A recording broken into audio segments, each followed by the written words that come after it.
Sa iba pang mga balita, pinatututukan naman ni Senator Amy Marcos sa mga concerned agency ang flood control project sa mga lugar na prone sa mga pagbaha matapos manalasa ang 6 na magkakasunod na bagyo sa bansa. Ayon sa kapatid ng Pangulo, binubusisi rin nilang maigi sa Senado ang hinihing budget ng mga ito upang matiyak na mararamdaman ng mga residente ng Pilipinas doon sa mga flood-prone area ang flood control tuwing may kalamidad. Nais niyang maisama sa 2025 national budget ang pondo para sa master plan upang hindi anya patsi-patsi ang mga proyekto at mga kontrata sa pagmaha ng iba't ibang mga lokalidad.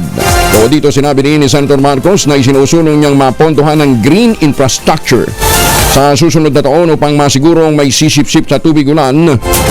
Gaya na lamang daw po nung ginawa ng India at ng China na Sponge City. Tinimok niya ang mga kapwa mambabatas sa suportahan ang mungkahing green infrastructure. Lalo't grabe na ang epekto ng bagyo dulot naman ng climate change.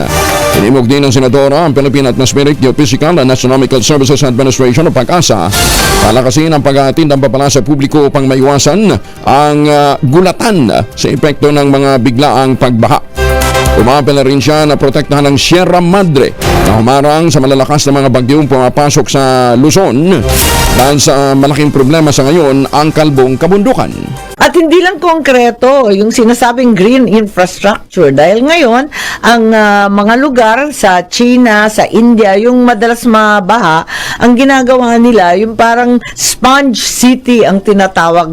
Hindi semento ang ginagawa, kundi yung mga nakaka-absorb katulad ng permeable bricks at iba't iba pang mga kagamitan. Pwede rin mga tanim kasi yung bayog, yung mga kawayan natin, lumolobo yan lumalaki, hinihigop niya ang iba't ibang tubig.